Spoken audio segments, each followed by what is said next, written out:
personnes déplacées, vous voyez ça d'ici.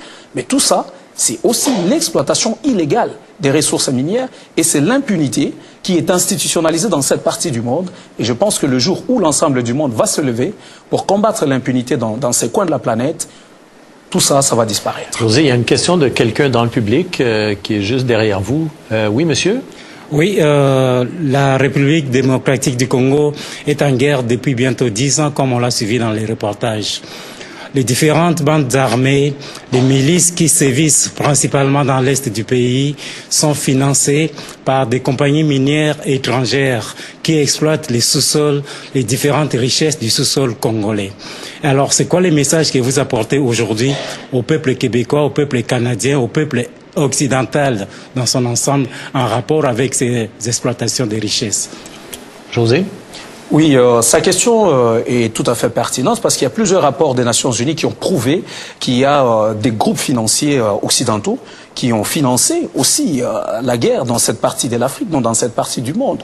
Aujourd'hui, moi, je pense que le message que je peux apporter à l'opinion publique internationale, l'Occident, le Canada en particulier, c'est qu'il ne faut pas que l'argent des contribuables occidentaux puisse continuer à financer la guerre dans l'hémisphère sud. Donc, il ne faudrait pas qu'en lieu et place d'apporter des fleurs, des poupées aux enfants du Congo à la veille de Noël, on puisse plutôt leur apporter des kalachnikovs. Et donc là, moi je pense que l'opinion publique occidentale devrait s'éliguer pour interpeller les pouvoirs publics, pour interpeller des groupes financiers internationaux, pour ne pas continuer à financer la guerre, parce que là, ce sont des vies humaines qui sont fauchées sans que le reste du monde ne soit au courant de ce qui se passe exactement en République démocratique du Congo. J'ai envie de vous demander, Madame la Présidente, ce que vous dites de ça. Vous avez été candidate, en tout cas on pressentie, pour être secrétaire général de l'ONU. Il y a 16 000 militaires de l'ONU sur place. Un petit mot peut-être de vous là-dessus. Je pense que ces conflits qui durent depuis des décennies sont effectivement maintenus à cause d'intérêts économiques. Nous revenons toujours à cela. Et ces pays comme le Congo, qui sont tellement riches en ressources naturelles, pour eux, c'est vraiment un fléau que ces richesses. Puisqu'il y a un désir d'abord de les saisir de façon illégale par des bandes armées, par les militaires qui, au lieu d'être soumis à l'autorité civile, font le contraire, c'est eux qui prennent contrôle. Et je pense que les Nations Unies n'ont pas été à la hauteur à cet égard pour mettre un embargo sur l'exportation de ces matières premières des pays qui ont des richesses naturelles, à moins de s'assurer de leur origine, une origine qui ne serait pas illégale, qui ne serait pas baignée dans le sang.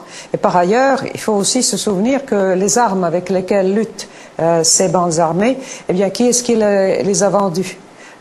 Est-ce qu'il n'y a pas aussi une complicité dans la vente des armes?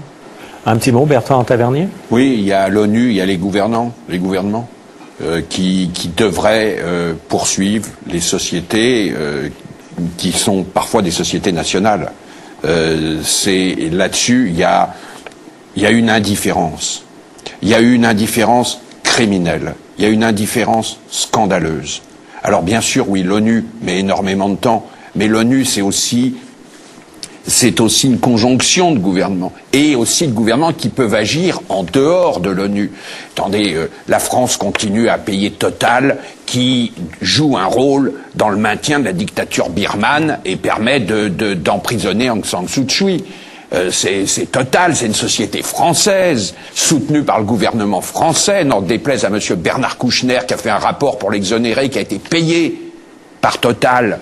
Hein, Bernard, c'était formidable. Hein. Le ministre, maintenant le futur ministre des Affaires étrangères, il a fait un rapport pour exonérer Total. Avant qu'il soit ministre. Oui, avant qu'il soit ministre. Oui. Mais attendez, c'est une honte. C'est une honte. Donc